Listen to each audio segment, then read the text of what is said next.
खुशबूला न्याय कधी मिळणार? आदिवासी समाजाची मागणी। पेन तालुक्यातील तांबडी येथील खुशबू ठाकरे मृत्यू प्रकरणी जिल्हा आरोग्य चौकशी समितीचा अहवाल। दोषींना पाठीशी घालणाऱ्यांना पण शिक्षा झाली पाहिजे, ग्रामसंवर्धन सामाजिक संस्थेच्या कार्यकर्त्यांनी केला आरोप। नमस्कार, आपण पाहताय महाराष्ट्र पोलीस न्यूज 24। आदिवासी वरवणे या शाळेमध्ये शिकणारी मुलगी 8 वर्षाची खुशबू ठाकरे हिचा दुर्दैवी मृत्यू झाला आहे। चुकीच्या पद्धतीने गोळ्या देऊन कुष्ठरोगी तिला ठरवून त्या मुलीचा मृत्यू झाला आहे। 1 वर्ष होऊन सुद्धा दोषींवर कारवाई होत नाही। आरोग्य खात्याचे कर्मचारी एकमेकाला पाठीशी घालत आहेत का? यांच्यावर चौकशी होऊन गुन्हे दाखल होत नाहीत, असा ठाम आरोप ग्रामसंवर्धन सामाजिक संस्थेच्या कार्यकर्त्यांनी केला आहे। जर यांच्यावर कारवाई झाली नाही तर पुढे आम्ही कोर्टाकडे धाव घेणार व या दोषींना पाठीशी कोण घालते का? एका गरीब कुटुंबाच्या मुलीला न्याय मिळत नाही, असा थेट सवाल संघटनेचे अध्यक्ष संतोषदादा ठाकूर व नंदाताई म्हात्रे यांनी केला आहे।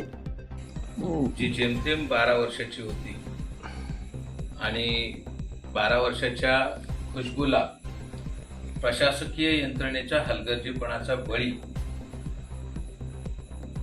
ठरली ती आणि महाराष्ट्र शासनाच्या कुसुम योजनेअंतर्गत म्हणजे कुष्ठरोग निर्मूलन करण्याच्या निमित्ताने जी काय मोहीम प्रशासनाने आरोग्य विभागाने चालवली आणि त्या दरम्यान आमची ही लेक खुशबू एकात्मिक आदिवासी विकास प्रकल्पाच्या माध्यमातून चालवल्या जाणाऱ्या आश्रमशाळेत शिकत असताना तिच्याकडे निव्वळ दुर्लक्ष केलं, तिला योग्य ट्रीटमेंट दिली नाही, तिच्या जो काही उपचार व्हायला पाहिजे होता, तिच्या ज्या काही चाचण्या व्हायला पाहिजे होत्या त्या न करता परस्पर जे काही ट्रीटमेंट सुरू केली, ज्या ट्रीटमेंटमुळे तिच्या शरीराला सूज आली आणि तिला आपल्या जीवातून मुकावं लागलं।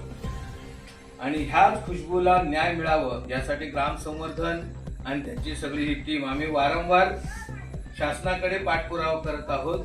कारण त्याचं असं आहे की पुन्हा एका खुशबूचा जीव जायला नको, पुन्हा एखादी खुशबू ह्या आरोग्य यंत्रणेच्या या आदिवासी विकास विभागाच्या हलगर्जीपणाचा बळी ठरू नये म्हणून आपण मागील वर्षभरापासून हे शोधण्याचा प्रयत्न करत आहोत की खुशबूचे मारेकरी कोण आहेत, त्यांचा शोध लावा आणि खुशबूच्या मारेकरांवर गुन्हा दाखल करा ही मागणी आपण करतो आहोत। आणि एवढं सगळं करत असताना दादा, आज खुशबूला जाऊन 1 वर्ष पूर्ण झालेलं आहे।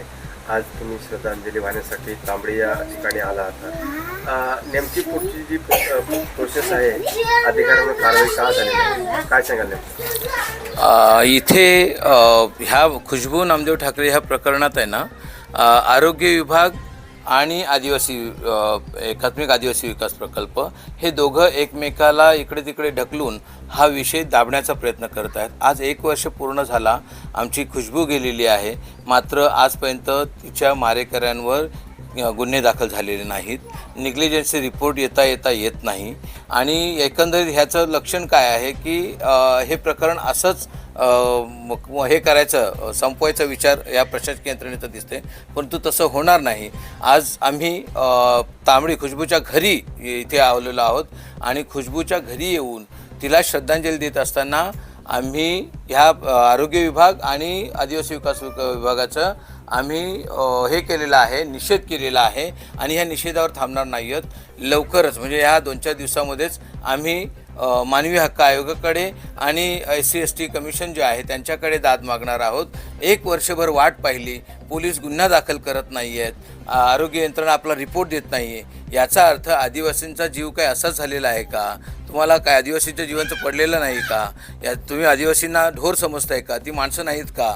तर हे सगळे प्रश्न निर्माण करत असताना, उभे होत असताना आमची तयारी ही आहे आता पुढची की आम्ही खुशबूला न्याय मिळण्यासाठी आम्ही न्यायालयात जाणार आहोत, मानवी हक्क आयोगाकडे जाणार आहोत आणि SC। दादा, काय नाव तुमचं? तुम्ही या वाडीतले जात का? काय सांगाल खुशबू प्रकरणामध्ये? माझं नाव कृष्णा खाकर आहे। मी एक सोशल वर्कर म्हणून काम करतो। मी ह्या वाडीत नेहमी असतो। आज जे आम्ही या ठिकाणी तांबडी या ठिकाणी आलेलो आहोत, खुशबू हिला श्रद्धांजली वाहण्यासाठी आलेलो आहोत। आज आमच्या मुलीला जे आरोग्य विभागाने किंवा आमच्या आदिवासी विकास विभागाने जे तिच्याकडे दुर्लक्ष केलं गेलं, तिथले शिक्षक वर्ग असतील त्यांनी वेळेवर तिच्यावर उपचार न केल्यामुळे, तिच्याकडे दुर्लक्ष केल्यामुळे जे आमच्या खुशबूचं आज वर्ष झालं तिला तिचा जीव गेला आहे. तिला 1 वर्ष झालं. अजूनही आम्हाला न्याय मिळत नाही. प्रशासन आहे हे कुठेतरी आदिवासींना आमच्यावर अन्याय करतं आहे आणि हे आम्ही कदापि सहन करणार नाही. जिथपर्यंत आमच्या ज्या खुशबूचे जे आरोपी आहेत त्यांच्यावर गुन्हा दाखल होत नाही तिथपर्यंत आम्ही गप्प बसणार नाही. आणि आम्ही या जे आत्ताचे ज्यांचे जे रिपोर्ट्स आहेत त्याच्यावर खूप नाराज आहोत. आम्हाला हे मान्य नाहीत. आम्ही यांचा निषेध करतो आणि आमचा हा लढा आहे हा शेवटपर्यंत आम्ही आमच्या ताकदीने आम्ही लढणार आहोत. ताई, नेमकी खुशबूला आज जी श्रद्धांजली दिली ती पोचणार आहे का? कारण 1 वर्ष पूर्ण झालेलं आहे. खुशबूला ज्या गोळ्या दिल्या होत्या ज्या अधिकाऱ्यांनी अजूनपर्यंत त्याच्यावर कारवाई का झाली नाही, काय नेमकं सांगा? खरं तर निग्लिजन्सीचा रिपोर्ट आलेला आहे. निग्लिजन्सी कमिटीचे अध्यक्ष जिल्हा शल्यचिकित्सक हे असतात. गेले 2 महिने म्हणजे आम्ही साधारण जुलैपासून निग्लिजन्सी रिपोर्ट मागवायचा असं ठरलं आणि आज तो रिपोर्ट 4 दिवसापूर्वी आला. 17 तारखेला तो पोस्टाने आला आणि मला मिळालेला आहे. आणि त्या रिपोर्टमध्ये बऱ्याच गोष्टी दडवण्याचा प्रयत्न जिल्हा शल्यचिकित्सक यांनी केलेला आहे. तिचे 3 तारखेचे रिपोर्ट्स कोणी बघितले हे जिल्हा शल्यचिकित्सक सांगत नाही. 3 तारखेपासूनच ती औषधं बंद केली असती तर 100% खुशबू वाचली असती असं मी तरी ठामपणे सांगू शकते. सातत्याने वर्षभर या केस स्टडी केला आहे मी आणि डॉक्टरांशी पण काही बोललेली आहे. ह्या केसमध्ये हेच झालेलं आहे की डेप्सॉनच्या हायपर सेन्सिटिव्हिटीने लिव्हर फेल्युअर होऊन तिचा मृत्यू झालेला आहे आणि तिच्यावर कुष्ठरोगावरील औषधं हेच एक मृत्यूचं कारण आहे. पण आरोग्य विभाग ते मान्य करायला तयार नाही आहे. आम्ही सातत्याने ह्या प्रकरणामध्ये लढतोय.